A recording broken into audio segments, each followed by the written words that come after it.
Hello बच्चों, चलिए इस प्रश्न को देखते हैं। हाइगेंस के तरंग संचरण संबंधी सिद्धांत को समझाइए।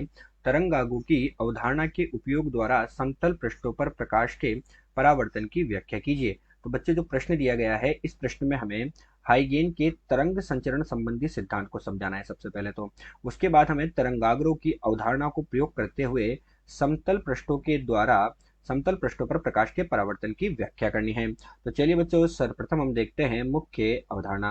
तो बच्चों, इसमें हम क्या देखते हैं कि हाइगेन का जो तरंग सिद्धांत है उसमें यदि हमें टी बराबर जीरो जो है समय है उस पर किसी तरंगाग्र की आकृति ज्ञात है तो हम बाद के समय टो पर उस तरंगाग्र की जो आकृति होती है उसको ज्ञात कर सकते हैं।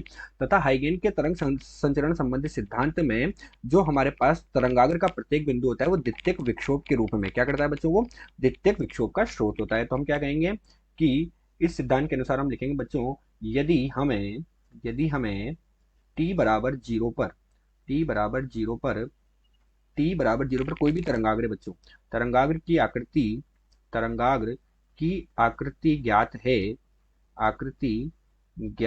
है तो तो बाद के समय टो पर बाद के किसी समय टो पर कोई भी समय बच्चों हम ले लें, उस समय टो पर तरंगाग्र की आकृति ज्ञात कर सकते हैं।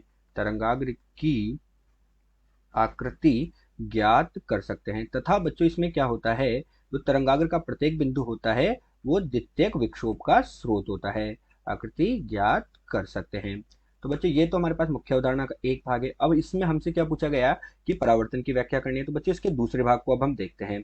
तो मुख्य अवधारणा में बच्चों हम क्या देखते हैं कि हमारे पास बच्चों यहाँ पर एक एम एन जो है, हम नाम दे देते हैं बच्चों, ये हमारे पास एम तथा एन जो है ये हमारे पास क्या है, एक परावर्तक पृष्ठ है। तो ये हमारे पास हो गया बच्चों यहाँ पर परावर्तक पृष्ठ। क्या हुआ बच्चों, ये हमारे पास है यहाँ पर एक परावर्तक पृष्ठ हो गया।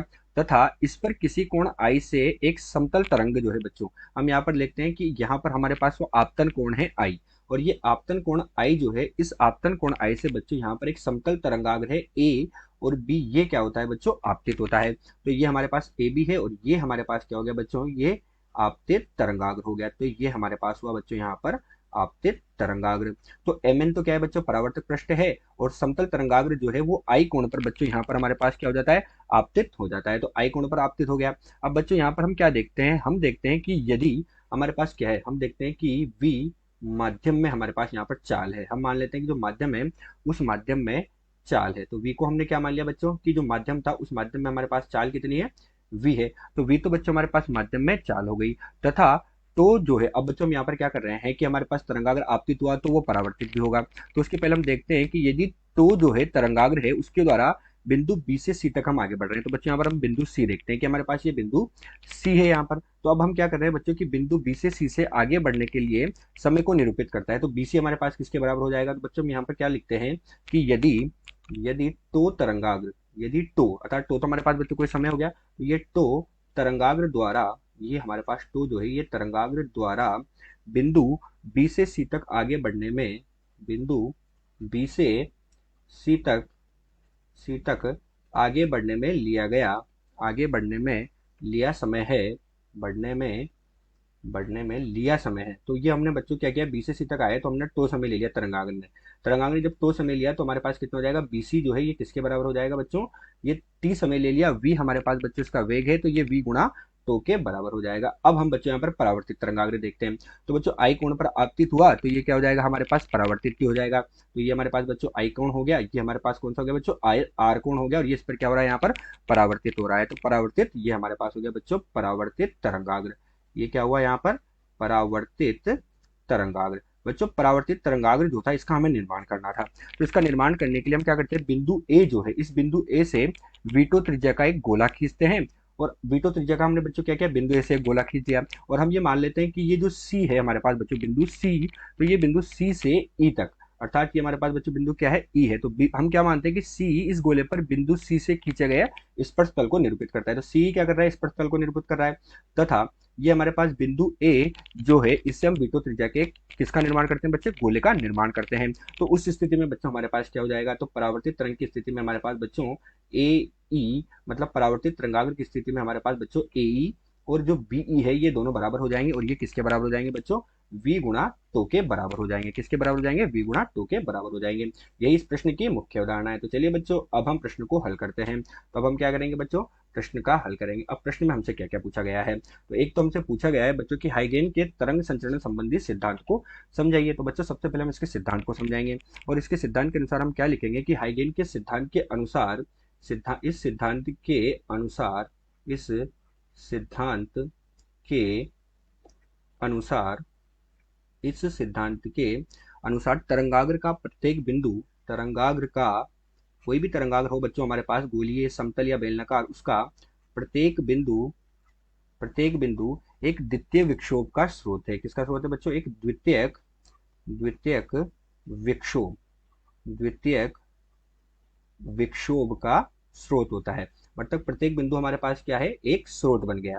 तो प्रत्येक बिंदु द्वितीयक विक्षोभ का एक स्रोत है, और इन बिंदुओं से होने वाली तरंग की गति जो है वो बच्चों इस बिंदु से क्या होगा बच्चों, इन बिंदुओं से होने वाली तरंगिकाएं बच्चों, प्रत्येक बिंदु एक स्रोत है तो उनसे हमारे पास क्या निकलेगी बच्चों, तरंगिकाएं निकलेगी। और ये तरंगिकाएं क्या करेगी, ये होने वाली तरंगिकाएं तरंग की गति से सभी दिशाओं में फैलती है, तरंग की गति से सभी दिशाओं में फैलती है। तो ये तरंग की गति से बच्चों क्या हो रहा है, सभी दिशाओं में जा रही है। तो सभी दिशाओं में फैलती है तो बच्चों अब हमारे पास क्या हुआ, द्वितीयक तरंगिकाएं निकल गई एक तरह से, मतलब द्वितीयक बिंदुओं से हमारे पास तरंगिकाएं निकली तथा वो क्या कर रही है, सभी दिशाओं में फैल रही है। अब क्या होगा बच्चों, जब ये सभी दिशाओं में फैल गई तो तरंगाग्र के निर्गमन से जो हमारे पास द्वितीयक तरंगिकाएं आई, इनसे बच्चों हमारे पास क्या हो जाएगा, एक नया तरंगाग्र का निर्माण हो जाएगा। कैसे हो जाएगा बच्चों, जितने भी उभयनिष्ठ आएंगे, पृष्ठ आएंगे, उन सबको बच्चों हम क्या करेंगे कि स्पर्शक के द्वारा जोड़ देंगे, तो हमारे पास एक नए तरंगाग्र का निर्माण हो जाएगा। तो ये तरंगिकाएं हमारे पास कौन सी तरंगिकाएं होगी बच्चे, द्वितीयक तरंगिकाएं होगी। और यदि हम कहें और हम कहते हैं कि और यदि हम क्या करें बच्चों, ये जितनी भी तरंगिकाएं हैं, यदि हम सभी को, जितनी भी तरंगिकाएं अर्थात जितनी भी तरंगिकाएं उन सभी को एक उभयनिष्ठ स्पर्शक खींचे, उभयनिष्ठ स्पर्शक खींच दें, उभयनिष्ठ स्पर्शक खींचे खींचे तो क्या होगा बच्चों, उभयनिष्ठ स्पर्शक खींच दिया हमने, तो उस उभयनिष्ठ स्पर्शक खींचे तो हमें क्या होगा बच्चों, किसी समय बाद तरंगाग्र की नई स्थिति मिलेगी। तो हमें तरंगाग्र की नई स्थिति मिल जाती है। यही हमारे पास इसका तरंग सिद्धांत है। तो तरंगाग्र की नई स्थिति प्राप्त होती है, स्थिति प्राप्त होती है, प्राप्त होती है। ये तो हमारे पास बच्चों क्या हुआ, हाइगेन का तरंग सिद्धांत का हल हुआ।